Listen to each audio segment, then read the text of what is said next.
Oke, dimulai aja presentasinya. Assalamualaikum warahmatullahi wabarakatuh. Oke, Waalaikumsalam. ini Waalaikumsalam warahmatullahi wabarakatuh. ya, langsung saja. Ini presentasi terkait tugas dari AIK 4, PJBL AIK 4, yaitu tentang inovasi. Untuk kelompok kita, teknik elektro, yaitu kelompok 7 ingin mempresentasikan terkait inovasi, yaitu Smart Energy Management System. Kelompok 7 terdiri dari yang pertama itu Mas Maulana Rizal, yang kedua saya sendiri, Dik Prasetyo, yang ketiga M. Fatonil Huda, yang keempat Indra Yuda, yang kelima yaitu M. Nabil Abdillah. Nah, kemudian langsung saja pendahuluan. Yang pertama itu, masjid merupakan fasilitas ibadah yang beroperasi hampir setiap hari dan membutuhkan energi listrik untuk mendukung kenyamanan jamaah, seperti penerangan, kipas angin, dan pendingin ruangan AC. Listrik yang tidak menyesuaikan pola aktivitas jamaah, serta sulitnya pengurus memantau konsumsi energi secara rinci. Pengurus umumnya hanya mengetahui pemakaian listrik dari tagihan bulanan tanpa informasi mengenai penggunaan per ruangan atau waktu tertentu. Akibatnya, ketika terjadi kenaikan tagihan listrik, pengurus kesulitan mengidentifikasi sumber keborosan dan mengambil langkah penghematan yang tepat. Kemudian yaitu latar belakang. Latar belakangnya itu masjid membutuhkan energi listrik untuk menunjang kegiatan ibadah dan aktivitas pendukung lainnya. Namun, pengelolaan energi listrik di banyak masjid masih dilakukan secara manual dan belum efisien, sehingga sering terjadi pemborosan akibat penggunaan listrik yang tidak sesuai dengan kebutuhan dan waktu aktivitas jamaah. Keterbatasan sistem pemantauan juga menyulitkan pengurusan dalam mengontrol dan mengevaluasi konsumsi energi. Kemudian yaitu berikut yaitu contoh analisis biaya pemakaian listrik. Jadi terlihat di grafik yang ditampilkan di slide. Pemborosan energi tersebut berdampak pada meningkatnya biaya operasional masjid dan menambah beban jamaah. Oleh karena itu, diperlukan solusi berbasis teknologi berupa Smart Energy Management System yang mampu mengatur dan memantau penggunaan energi listrik secara otomatis, efisien, dan berkelanjutan. Kemudian yaitu hasil survei yang sudah dilakukan untuk memperoleh ya semacam poin-poin yang perlu diupdate. Ya, berikut hasil wawancaranya, yaitu pertama dari Pak Yanto, sistem adaptif untuk pola kunjungan fluktuatif, yaitu monitoring perbandingan konsumsi dan notifikasi lonjakan untuk kebutuhan laporan. Kemudian dari Pak Jalani yaitu membutuhkan sistem sederhana berbiaya rendah dengan otomatisasi dasar serta laporan ringkas yang mudah dipahami warga.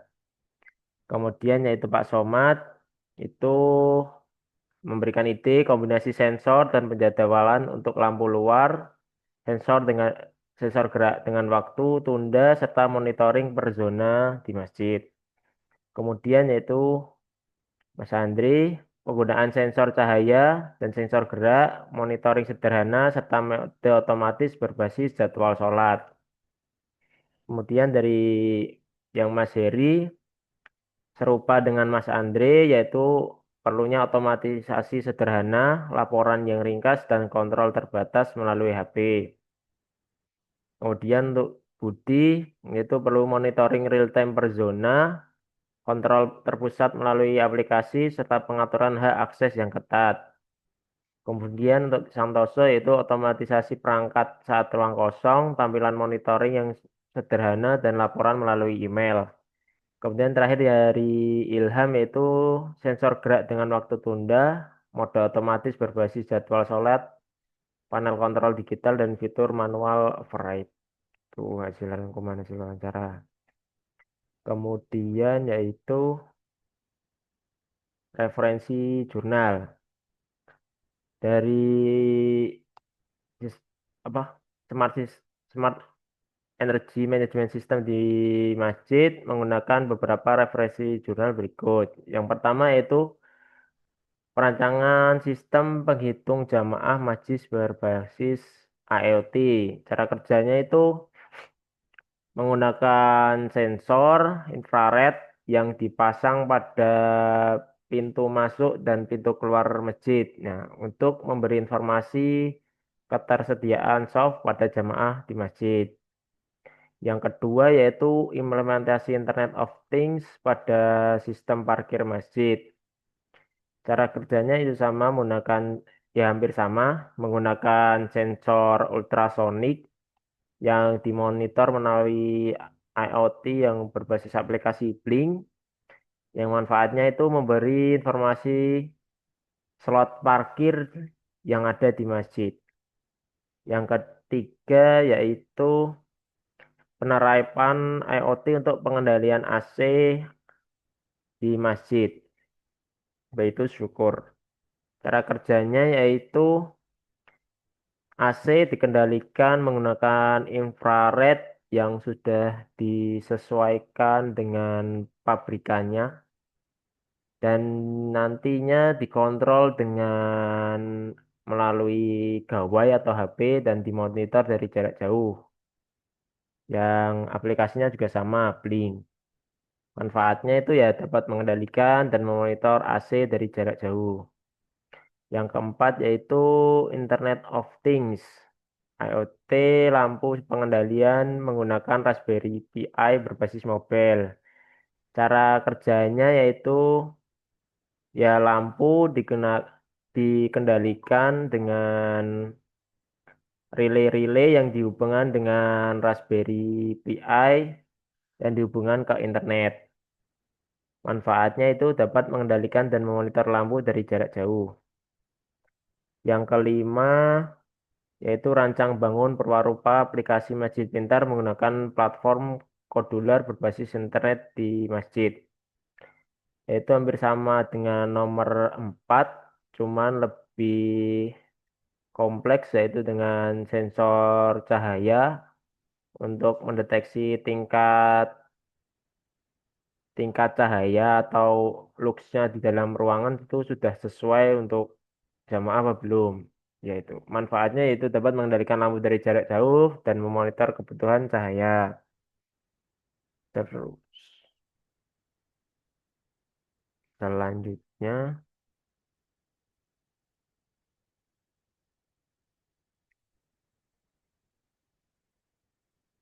selanjutnya mungkin bisa dilanjutkan Mas Tony, silakan.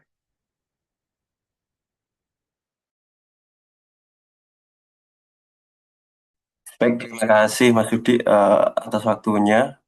Mungkin akan saya jelaskan sedikit terkait rumusan masalah. Nah, ini jadi listrik tinggi dan pemborosan energi masjid ini cukup membengkak ya. Nah, hal ini bisa menyebabkan seperti keterbatasan SDM, kemudian keterbatasan monitoring dan evaluasi, ketidaksesuaian penggunaan karena pola aktivitas, kemudian pemborosan energi, efek sistem masih manual tanpa adanya monitoring secara real time seperti itu. Kemudian terkait keterbatasan SDM ya, kemungkinan itu bisa terjadi karena koordinasi sulit dari luar area. Nah, ini kemudian ketergantungan kontrol manual, yang mana hal ini yang biasa ditemui di daerah-daerah uh, di area kita. Kemudian dilanjut terkait keterbatasan monitoring dan evaluasi ya. Tidak adanya sistem identifikasi zona bor. Tidak adanya sistem identifikasi zona ini menyebabkan pemborosan pada energi listrik. Kemudian tidak adanya histori pemakaian yang jelas dan terstruktur. Mungkin bisa nantinya ini bisa di breakdown terkait proyek ini. Nah, tidak adanya sistem monitoring dan data analitik yang bisa kita manfaatkan untuk menganalisa area mana yang sebenarnya tidak berguna, bisa jadi tidak perlu dinyalakan, tapi di area tersebut masih terus saja dinyalakan karena sistemnya masih manual. Kemudian terkait ketidaksesuaian penggunaan karena pola aktivitas. Nah, ini peningkatan pengunjung pada waktu tertentu yang fluktuatif untuk pengunjungnya, kemudian pengaturan pemakaian tidak sesuai kondisi. Nah, ini nantinya karenanya tidak ada sistem adaptif yang menyesuaikan pengunjung. Jadi kita tidak bisa mengontrol hal tersebut. Kemudian terkait pemborosan energi, efek sistem masih manual, AC ini tidak terkontrol optimal. Kemudian human error dari pengurus. Nah, efek ini karena tidak adanya sistem kontrol otomatis. Nah, dari keempat output tersebut terkait ketergantungan kontrol manual, kemudian tidak ada sistem monitoring dan data analitik, kemudian tidak ada sistem adaptif, menyesuaikan pengunjung, kemudian tidak adanya sistem kontrol otomatis, kita dapat merumuskan terkait sistem IoT Smart Center untuk masjid tersebut. Mungkin bisa dilanjut, Mas.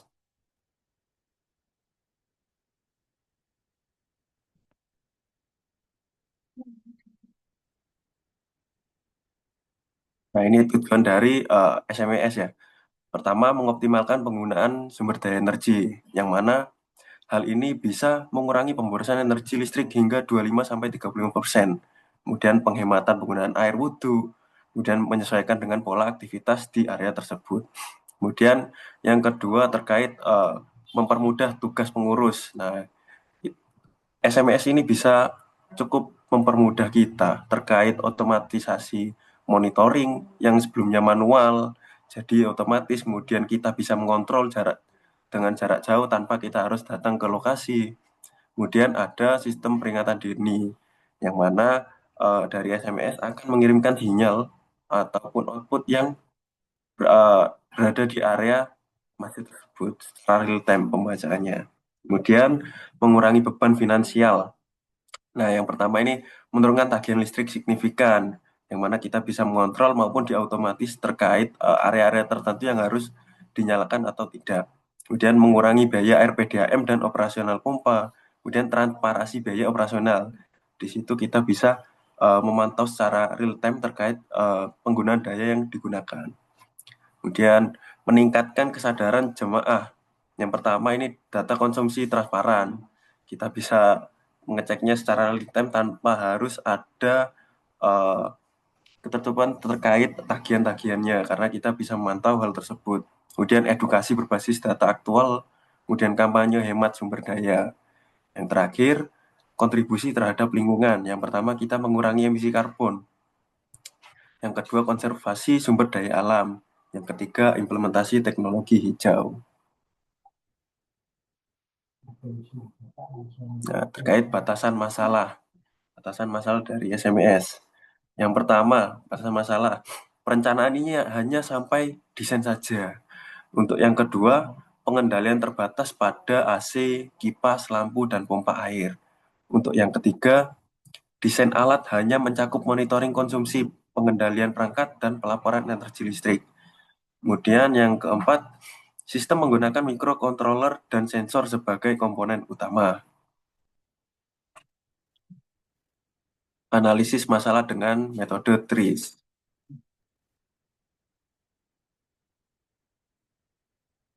Pertama, identifikasi kontradiksi. Nah, kontradiksi teknis pada masjid ini yang pertama, kenyamanan dengan efisiensi energi. Yang mana AC atau pendingin ini harus menyala untuk kenyamanan jamaah, tetapi mengonsumsi energi listrik cukup besar. Dan yang kedua, pencahayaan dengan konsumsi. Hal ini butuh pencahayaan terang untuk membaca Al-Quran, tetapi lampu boros energi. Kemudian terkait kesiapan dan pemborosan. Nah, sistem ini harus siap sebelum jamaah datang, tapi sering AC atau lampu ini menyala terlalu lama tanpa adanya pengontrolan. Yang keempat, kapasitas dengan utilisasi. Masjid dirancang untuk kapasitas Jumat yang ramai, tapi hari biasanya hanya mungkin terisi 10-20% dari kapasitas maksimum. Terkait kontradiksi fisik, ruangan harus dingin saat ada jamaah dan tidak perlu dingin pada saat kosong, berarti tidak ada jamaah. Kemudian lampu harus terang pada saat waktu sholat dan harus mati di luar waktu sholat maupun ada acara di area tersebut. Penerapan 40 prinsip inventive trees-nya. Ini yang pertama, segmentasi bagi area masjid menjadi zona-zona terpisah. Yang pertama yaitu zona sholat utama, kemudian serambi, toilet, dan perpustakaan. Untuk yang kedua terkait segmentasi, ini kontrol energi per zona berdasarkan okupansi. Kemudian ekstraksi pemisahan. Yang pertama ini pisahkan sistem pencahayaan lampu umum dengan lampu baca. Kemudian pisahkan AC zona utama dari zona sekunder. Kemudian tindakan awal pre-cooling. AC menyala 30 menit sebelum waktu sholat berdasarkan jadwal otomatis. Kemudian pre-lighting, lampu ini menyala bertahap mendekati waktu sholat. Kemudian terkait bantalan dan cushioning, simpan energi dingin, gunakan thermal mask, dinding tebal, air, kemudian untuk menjaga suhu lebih lama sebagai air coolingnya. Kemudian terkait battery storage untuk energi solar panel. Nah, ini inversi kebalikan, alih-alih mendinginkan seluruh ruangan, fokuskan ke area jamaah spot cooling. Gunakan ventilasi alami maksimal dengan AC minimal. Mungkin presentasi dari saya bisa dilanjutkan dari rekan-rekan. Terima kasih.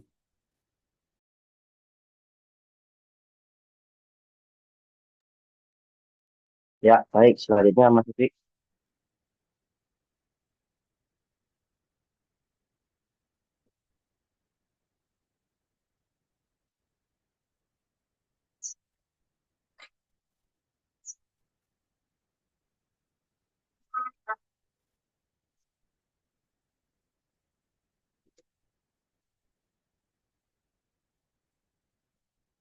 Ya, penerapan 40 prinsip inventif terus.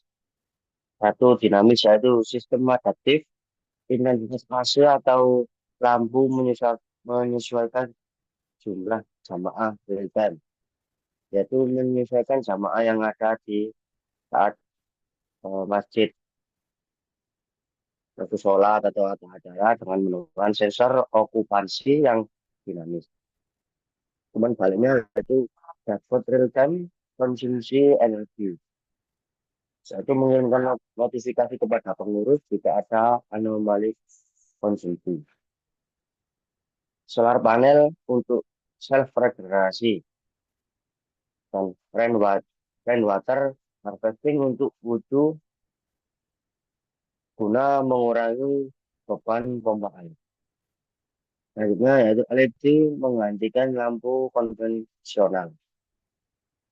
Inverter AC menggantikan AC biasa menggunakan smart sensor menggantikan timer manual, yaitu bisa mati secara manual on atau off secara manual. Misalnya yaitu variable refrigerant flow atau VRF untuk AC.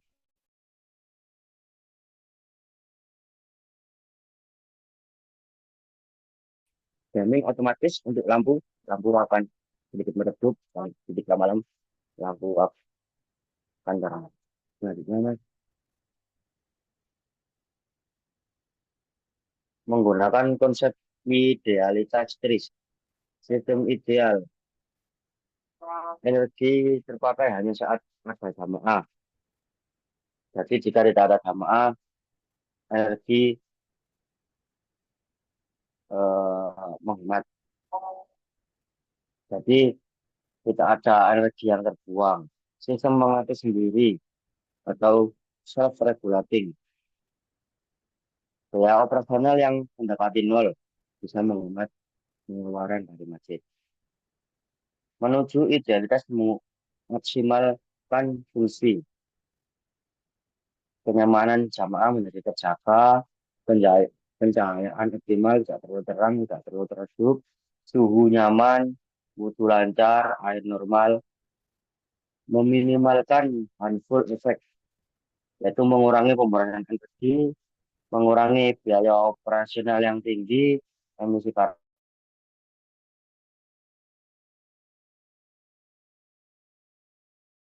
plafon, dan kompleksitas sistem.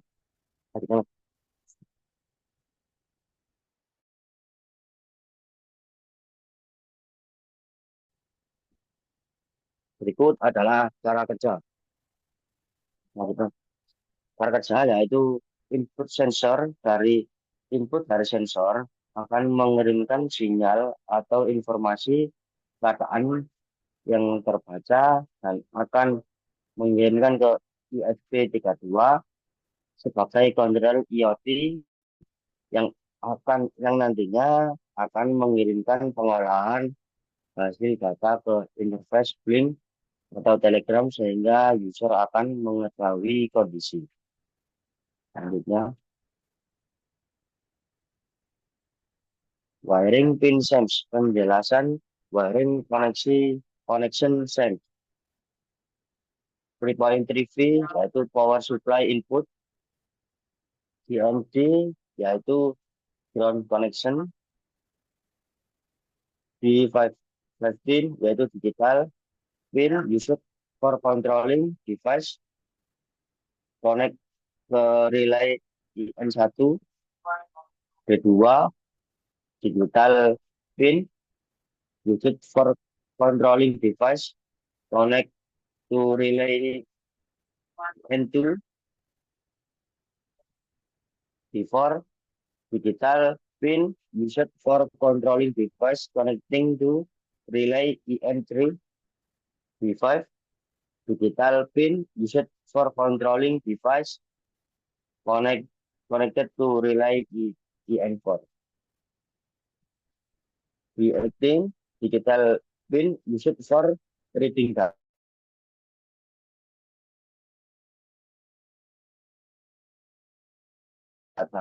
Connected to DHT22 DHT. D19 digital pin used for reading output connected to peer motion sensor out. D21 SCA pin connected to 16 X2 LC SDG. D22 D13 digital pin used for reading data connected to water level sensor SPG. Pin 5 volt power supply input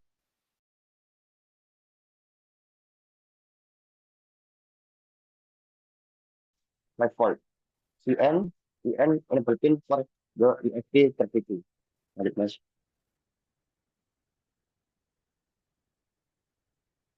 Ini adalah inputnya.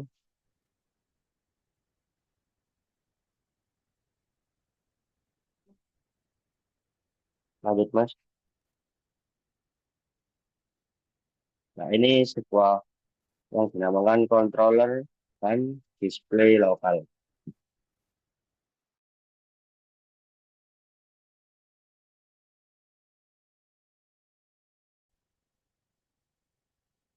Lanjut, Mas. Ini sistemasi outputnya.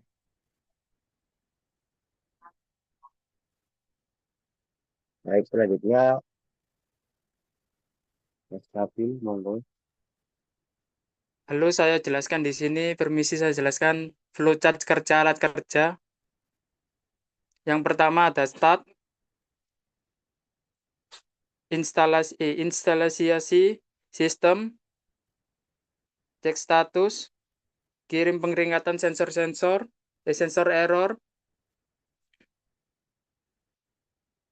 load konfigurasi, mode operasi, manual atau auto, kontrol user atau panel, monitoring semua sensor, proses data, dan update dataset-nya, kirim ke server, anomali, kirim ke notifikasi anomali, waktu laporan, generate laporan harian, jeda waktu 1 menit, lanjut. Kok grogi ya, Bre? Selanjutnya, Smart Energy Management System Based IT. Efisiensi biaya mengurangi tagihan listrik bulanan secara signifikan dengan meminimaliskan penggunaan perangkat listrik pada area yang tidak digunakan. Keamanan pemeliharaan sistem dapat memberikan notifikasi jika ada anomali listrik atau beban berlebih, serta memantau kondisi aset masjid secara jarak jauh. Ramah lingkungan mendukung gerakan masjid hijau dengan mengoptimalkan sumber daya dan dapat diintegrasikan dengan panel surya untuk energi terbarukan. Keempat, kenyamanan jamaah menjamin sirkulasi udara dan pencahayaan yang ideal secara otomatis tanpa perlu pengaturan manual oleh pengurus masjid. Selanjutnya, estimasi biaya listrik. Estimasi biaya listrik bulanan masjid. Tarif listrik sosial 3.500 MVA atau 900 kWh. 1. Kipas angin. 2. AC. 3. Pompa air. 4. Lampu parkir. 5. Lampu teras. 6. Ruang tamu, ruang utama. 7. Ruang pengurus atau ihram. 8. Lampu kamar mandi. 9. Sound system. 10. Mikrofon wireless. 11. CCTV system. 8. Kamera. 12. Dispenser air. 13. Kulkas. 14. Jam digital, display, dan jadwal sholat. 15. Komputer dan laptop. 16. Printer. 17. TV. 18. Charger HP atau colokan jamaah. Unitnya, daya listriknya itu, dan kWh, total jam dan bulan. Tarif kWh-nya, biaya per bulannya, hilang rek.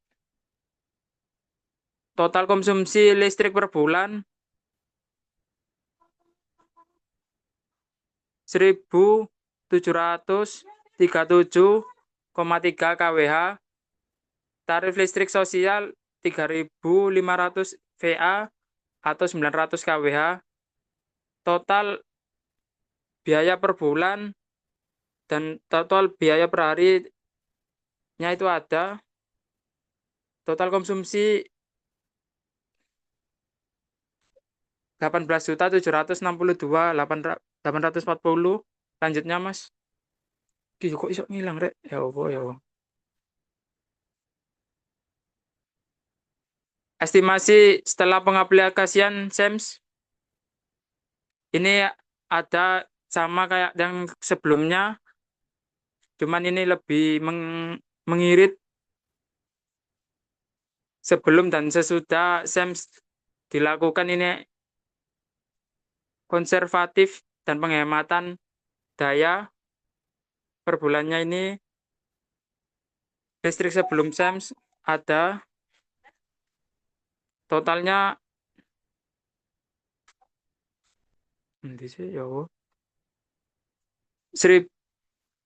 sebelumnya SEMS dilakukan 1.563.057. Sesudah dilakukan SEMS 1.039.500. Penghematan per bulan menjadi 523.971. Penghematan per tahun 6.287.625. Persentase penghematan 33,5%. Selanjutnya, Mas. Kesimpulan berdasarkan analisis permasalahan kebutuhan masjid dapat disimpulkan bahwa penerapan Smart Energy Management System merupakan solusi yang relevan untuk meningkatkan efisiensi pengelolaan energi listrik dan air di masjid.